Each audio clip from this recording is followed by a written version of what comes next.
Hello, my name is Bill Haley, and this is about competitive family law.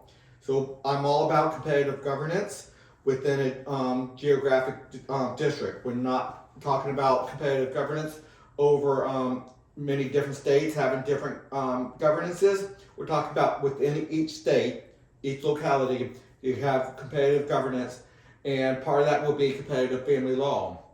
One of the big controversial issues that always comes up before the state legislative lawmakers is divorce laws, how we should deal with that. California was famous for going to no fault divorce, and in many people's opinion, that had negative effects. Other people like that. So I want to have a system where there could be multiple family law courts with different regulations. You pick out your regulations. Now, once you pick it out, you can't change it right there at the beginning of divorce. You have to go through the system a little bit before you do this. So, what is competitive family law? You select your family law competitive governance from liberal to conservative, or many different other ones. So let's say there's about a dozen different ones out there dealing with all things family law. Who gets the kids? How do you distribute money in a divorce, and a lot of things. And hopefully we have ones that want to keep families together and will motivate that. And you go into a family law system knowing what those laws are. So you and your wife, you and your spouse can try to do that on your and that's one of your decisions on, okay, you want to get married, which family law thing are we going to start with? And so here's some of the bullet points, but we'll go through it. So many states have different laws regarding divorce. There are no-fault divorce states and states where the judge looks at who's at fault.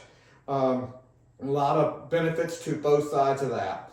Or at least a lot of arguments. I think I have my idea about which one is better, but there's a lot of arguments on both sides. The division of assets are different per state. Laws regarding children are also different. So there are competitive family law system out there. You just have to move to the state that you want.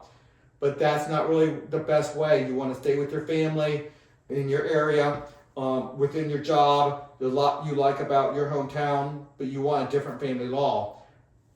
Within your geographic area, within your state, you should have the ability to do it. And then different family law organizations will start having reputations of having better outcomes or worse outcomes. Some laws will have better outcomes, however, better and worse are subjective to each person. So what I would call a better outcome, some people would think it would be a worse outcome. They get to decide.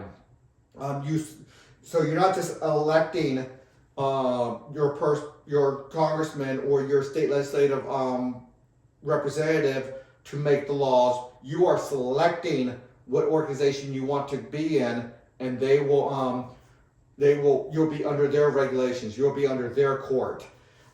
So you select your family law competitive governance from liberal to conservative, and this will help stop the fight in the monopoly government from the left and the right. Okay, the social conservatives and liberals fight over no-fault divorce, alimony, and rules regarding children after the divorce. The issues are numerous. In the 2020s, there were large legislative fights surrounding transgender care and parental rights. The left, right, middle, and several others factions have significant concerns and a strong desire to mold family law in their own fashion. So a lot of different ideas out there trying to mold it into their fashion. But that's what happens when you have a monopoly. When you have competitive governance in this, everyone gets their set of regulations. Religious beliefs and even the desire to avoid religious beliefs plays a significant role in desired family family law regulations. So again, that's major. Every family must select their family regulatory organization. So that is husband and wife. Before you get married, you select one that you think is going to be best for your family. And that's going to help you regulate your kids. There'll probably be a time limit on that, on one, so you can't just switch let's say you have a lot more conservative, it's much harder to get out of the marriage, and all of a sudden you can't just switch to a more liberal one, get out of the marriage. You both have to agree, and then maybe a time limit before you can switch to another family law regulatory organization. Members elect their regulatory organization's leadership, and so you first become members of one with a certain philosophical belief on how they should do family law, and then you elect your leaders to fine-tune that, and you elect your leaders for efficiency, productivity, and effectiveness of doing that family law. Regulatory organizations only regulate their members, so highly important that another court doesn't have jurisdiction over me if I didn't pick them. The only one that has jurisdiction over me is the one I pick, the one my wife picks. We have to pick together. If we're going to be married, we have to pick together. Regulatory organizations only regulate their members. This idea allows for many liberals to be governed by liberal family law regulations and conservatives to be governed by conservative family regulations. Members pay the fee of their regulatory organization. It's not, you don't get the general budget anymore.